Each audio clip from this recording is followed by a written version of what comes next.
Valence bond theory discuss किया था।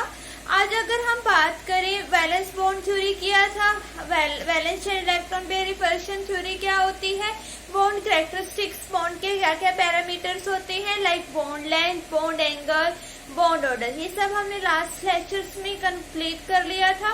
आज अगर हम बात करेंगे हाइब्रिडाइजेशंस की।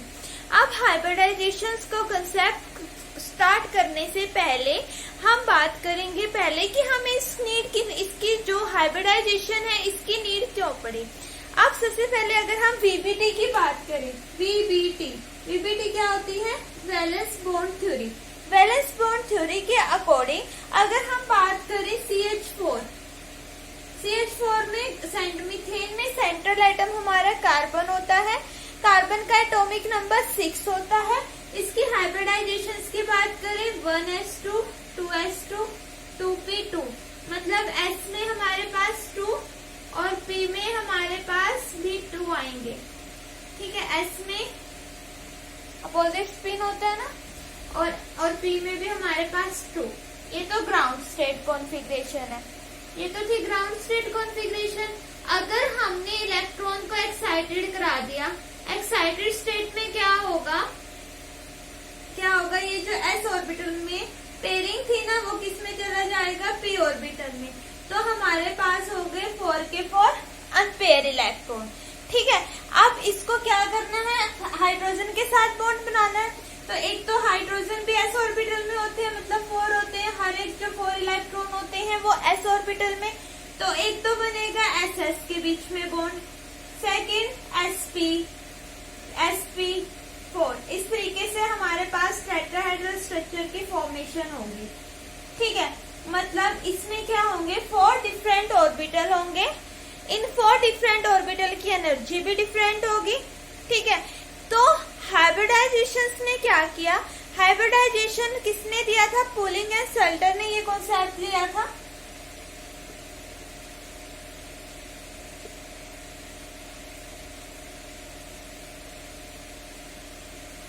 ठीक है, पुलिंग एंड शेल्टर ने ये कॉन्सेप्ट दिया था।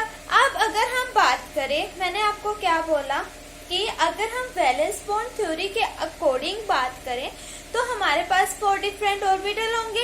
इन 4 के 4 डिफरेंट ऑर्बिटल की एनर्जी भी क्या होगी, डिफरेंट होगी। तो हाइब्रिडाइजेशन में तो पुलिंग ने क्या सोचा कि अगर हम इन एटॉमिक ऑर्बिटल को मिक्स कर दें, मिक्स करने के बाद एनर्जी का मतलब इन सबकी एनर्जी भी मिक्स आउट हो जाएगी, तो उसके बाद एनर्जी का रीडिस्ट्रीब्यूशन होगा। मिक्सिंग होने के बाद जो एनर्जी होगी उन सबकी एनर्जी क्या हो जाएगी, इक्वल हो जाएगी। और जो एटॉमिक ऑर्बिटल थे मिक्स होने के बाद किसकी फॉर्मेशन करेंगे, हाइब्रिड ऑर्बिटल की फॉर्मेशन करेंगे। फॉर एग्जाम्पल जैसे ये हमारे पास 4 है डिफरेंट, एक SS के बीच में बॉन्ड बना, SP के बीच में 4 डिफरेंट बॉन्ड बनेंगे। इन सबकी एनर्जी भी डिफरेंट होगी। लेकिन हाइब्रिडाइजेशन ने क्या बोला कि अगर हम इन चारों ऑर्बिटल को मिक्स कर दें, इन चारों एटॉमिक ऑर्बिटल को मिक्स कर दें, मिक्स करने के बाद क्या होगा, 4 के 4 ऑर्बिटल को मिक्स किया, रीडिस्ट्रीब्यूशन हो गया एनर्जी का, और चारों की जो एनर्जी हो जाएगी इक्वल हो जाएगी।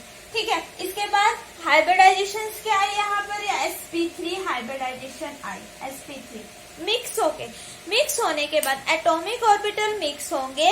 मिक्स होने के बाद हमारे पास क्या बनेगा, हाइब्रिड ऑर्बिटल। और हाइब्रिड ऑर्बिटल्स में जो एनर्जी रहेगी वो क्या रहेगी, इक्वल, क्योंकि एटॉमिक ऑर्बिटल में क्या हो रही थी, चारों ऑर्बिटल की एनर्जी डिफरेंट थी। तो हमने क्या किया, इनको मिक्स किया, मिक्स करने के बाद इन सब की एनर्जी इक्वल हो गई। ठीक है, और इनको हम क्या बोलेंगे, हाइब्रिड ऑर्बिटल।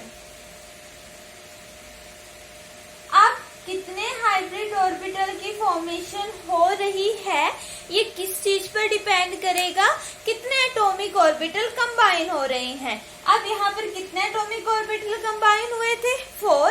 तो हमारे पास जो हाइब्रिड ऑर्बिटल बना वो भी कितने बने, 4 के 4 हाइब्रिड ऑर्बिटल की फॉर्मेशन हुई। एक तो ये है कि एटॉमिक ऑर्बिटल कंबाइन होंगे, एटॉमिक ऑर्बिटल की सबके डिफरेंट एनर्जी थी, तो हमने क्या किया, उनको मिक्स कर दिया।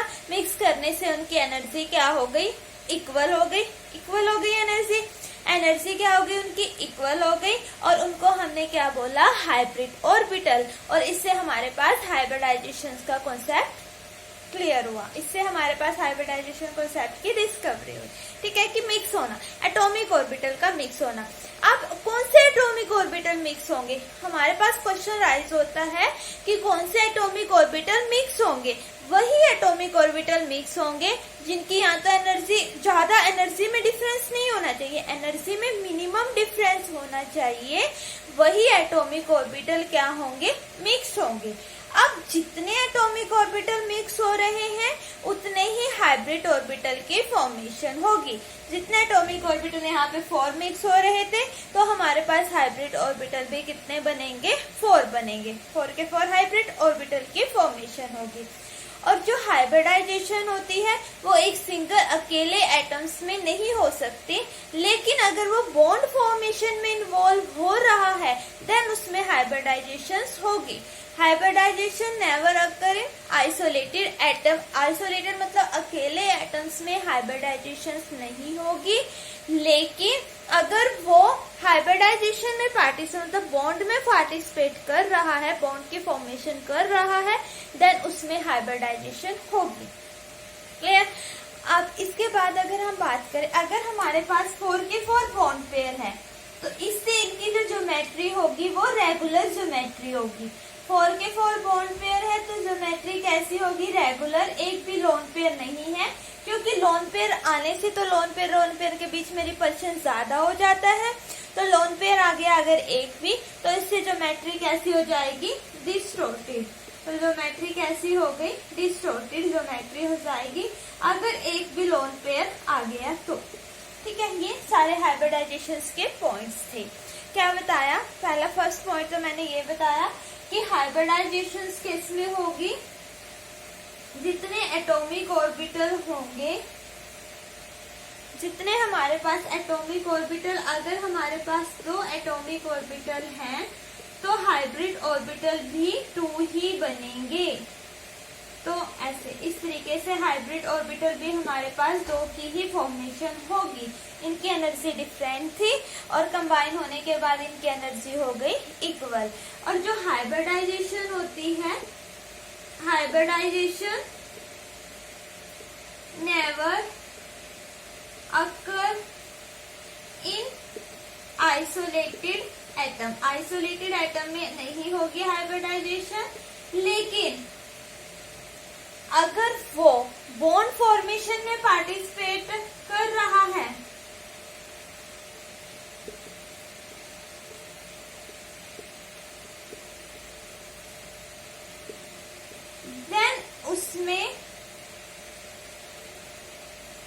देन उसमें क्या होगी, हाइब्रिडाइजेशन होगी।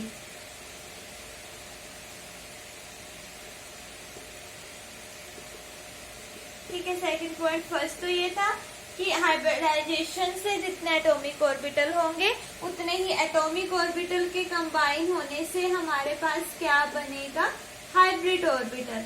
एटॉमिक ऑर्बिटल के कंबाइन होने से हमारे पास बनेगा हाइब्रिड ऑर्बिटल। ठीक है, और हाइब्रिड ऑर्बिटल कैसा बनेगा, देखो इस तरीके से, एक स्मॉल लोब और एक लार्ज लोब। ठीक है, ये हाइब्रिड ऑर्बिटल बना। जो लार्ज लोब है उसका साइन पॉजिटिव होगा, जो स्मॉल लोब है उसका साइन हमेशा ही नेगेटिव होगा। क्लियर। अब जितने कभी भी आइसोलेटेड एटम्स में नहीं होगी, लेकिन अगर वो बॉन्ड फॉर्मेशन में पार्टिसिपेट कर रहा है देन उसमें हाइब्रिडाइजेशन होगी। ठीक है, और कौन से एटॉमिक ऑर्बिटल हाइब्रिडाइजेशन में पार्टिसिपेट करेंगे, जिनकी एनर्जी इक्वल होगी या नियरली इक्वल होगी। ठीक, क्लियर। और अगर बॉन्ड फॉर्मेशन है, सारे के सारे बॉन्डिंग में है, तो रेगुलर ज्योमेट्री शो करेंगे। अगर एक की में भी लोन पेयर आ गया तो उनकी जो ज्योमेट्री होगी वो कैसी हो जाएगी, डिस्टोर्टिव। देन उनकी जो ज्योमेट्री हो जाएगी वो कैसी हो जाएगी। अब जरूरी नहीं कि हाइब्रिडाइजेशन किस में हो, हाफ फील्ड ऑर्बिटल में ही हो, ओनली जो फुल फील्ड ऑर्बिटल होंगे या एम्प्टी ऑर्बिटल होंगे वो भी हाइब्रिडाइजेशन शो करेंगे। और हाइब्रिडाइजेशन क्या, टाइप ऑफ हाइब्रिडाइजेशन क्या इंडिकेट करती है, ज्योमेट्री। जो टाइप ऑफ हाइब्रिडाइजेशन है, टाइप ऑफ हाइब्रिडाइजेशन क्या इंडिकेट करेगी? ज्योमेट्री इंडिकेट करती है, ज्योमेट्री। क्लियर? क्या बोला मैंने कि क्या क्या मेन पॉइंट्स है। एटॉमिक ऑर्बिटल कंबाइन होंगे तो हाइब्रिड ऑर्बिटल की फॉर्मेशन होगी। जितने एटॉमिक ऑर्बिटल कंबाइन होंगे उतने ही हाइब्रिड ऑर्बिटल बनेंगे। कौन से एटॉमिक ऑर्बिटल कंबाइन होंगे? जिनकी एनर्जी नियरली इक्वल हो या फिर इक्वल ही एनर्जी हो। थर्ड, हाइब्रिडाइजेशन कभी भी आइसोलेटेड एटम में नहीं हो सकती, लेकिन अगर वो एटम बॉन्ड फॉर्मेशन में पार्टिसिपेट कर रहा है देन उसमें हाइब्रिडाइजेशन होगी। दैट फोर्थ पॉइंट की अगर हम बात करें, फोर्थ पॉइंट क्या बताया मैंने कि हाइब्रिडाइजेशन है। टाइप ऑफ हाइब्रिडाइजेशन क्या इंडिकेट करती है कि उस मॉलिक्यूल्स की ज्योमेट्री क्या होती है। ज्योमेट्री क्या होती है उस मॉलिक्यूल्स की? टेट्राहेड्रल है, ट्रायंगुलर प्लेनर है, किस ज्योमेट्री का है, ठीक है वो जो। उसके बाद अगर हम बात करें बॉन्डिंग एटम है देन ज्योमेट्री। अगर बॉन्डिंग एटम है तो उसकी रेगुलर ज्योमेट्री होगी उस कंपाउंड की। अगर उसमें एक भी लोन पेयर आ गया देन उसकी जो ज्योमेट्री है वो कैसे हो जाएगी? डिस्टॉर्टेड। क्लियर है? ये सारे पॉइंट्स थे हाइब्रिडाइजेशन के। अब अगर हम एक सिंगल एस ऑर्बिटल को मिक्स करते हैं, एस ऑर्बिटल को मिक्स करेंगे, सिंगल हमने एस ऑर्बिटल को मिक्स किया और एक पी ऑर्बिटल को मिक्स किया, देन हमारे पास हाइब्रिडाइजेशन आई sp। ठीक है, sp एस ऑर्बिटल को मिक्स करेंगे, एक हमने px और py ऑर्बिटल को मिक्स किया, यहाँ पे pz, हाइब्रिडाइजेशन आई sp2। एस ऑर्बिटल को हमने मिक्स किया और तीनों p के ऑर्बिटल को हमने मिक्स कर दिया, देन जो हाइब्रिडाइजेशन आएगी वो आएगी sp3। अब अगर sb है, pb है, p के 3 है और d ऑर्बिटल भी है तो हाइब्रिडाइजेशन आएगी sp3d। अगर मिक्सिंग हो रही है d2 की तो d ऑर्बिटल की तो sp3d2, और अगर d ऑर्बिटल की मिक्सिंग होगी तो sp3d3। अब कौन सा कंपाउंड कौन सी हाइब्रिडाइजेशन शो करता है? अगर हाइब्रिडाइजेशन है sp तो शेप कैसी होगी इसकी? लीनियर शेप होगी। हम कैसे बनाएंगे लीनियर? एक छोटा लोब देन लार्ज लोब और यहाँ पर एक स्मॉल और एक लार्ज। इस तरीके से हमारे पास कैसे बनेगा? 180 डिग्री एंगल होगा, मतलब एक सेंट्रल एटम है, एंगल हो गया 180 डिग्री, उसकी हाइब्रिडाइजेशन होगी sp। sp2 है अगर हमारे पास तो ट्राइगोनल प्लेनर। इस तरीके से ट्राइगोनल प्लेनर, एंगल हो गया 120 डिग्री।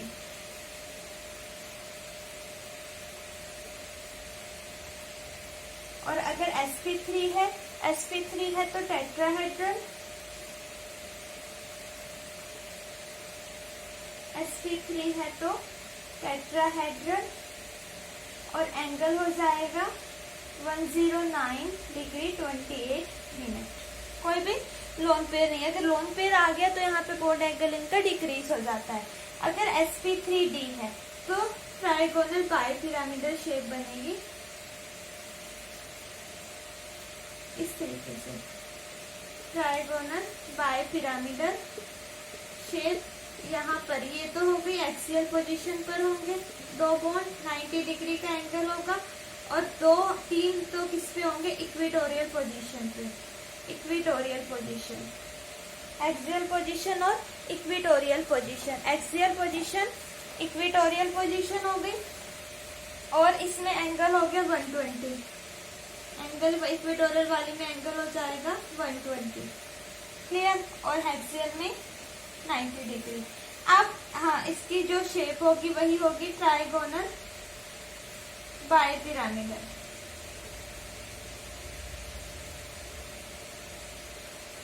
Trigonal bipyramidal. अगर sp3d2 है देन शेप कैसी होगी? ऑक्टाहेड्रल शेप होगी, ऑक्टाहेड्रल शेप होगी, ऑक्टाहेड्रल शेप होगी और एंगल होगा इनके बीच में 90 डिग्री का एंगल होगा, पूरे में नहीं, दो एटम्स के 90 डिग्री, और शेप हो गई ऑक्टाहेड्रल। और अगर sp3d3 है देन इसकी शेप कैसी हो जाएगी हमारे पास 1 2 3 4 5 6 7 1 7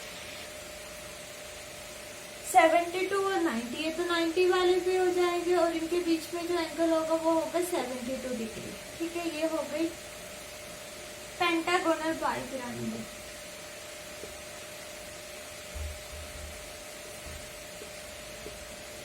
अगर एस ऑर्बिटल की मिक्सिंग होगी, sp हाइब्रिडाइजेशन 180 डिग्री एंगल होगा, लीनियर शेप होगी। sp2 में ट्राइगोनल प्लेनर एंगल 120 डिग्री हो जाएगा, हाइब्रिडाइजेशन sp2। sp3 हाइब्रिडाइजेशन है, शेप टेट्राहेड्रल हो गई, एंगल 109 28 डिग्री। और अगर sp3d है देन जो शेप होगी वो होगी ट्राइगोनल बाइपिरामिडल, दो हेक्सियल पोजीशंस पे होंगे, एक्सियल 90 डिग्री और इक्वेटोरियल पोजीशन हो गई। अगर sp3d2 है देन शेप ऑक्टाहेड्रल होगी, एंगल्स होगा 90 डिग्री। sp3d3 है तो पेंटागोनल बाइपिरामिडल शेप होगी, एक्सियल पोजीशन पे एंगल 90 डिग्री होगा और जो इक्वेटोरियल पोजीशन होंगे उनमें 72 डिग्री एंगल होगा। अब हाइब्रिडाइजेशन कैलकुलेट कैसे की जाती है, हमें कैसे पता चलेगा कि इस कंपाउंड की हाइब्रिडाइजेशन क्या है, वो हम कैसे कैलकुलेट करेंगे। हाइब्रिडाइजेशन कैलकुलेट करने का हमारे पास एक फॉर्मूला है,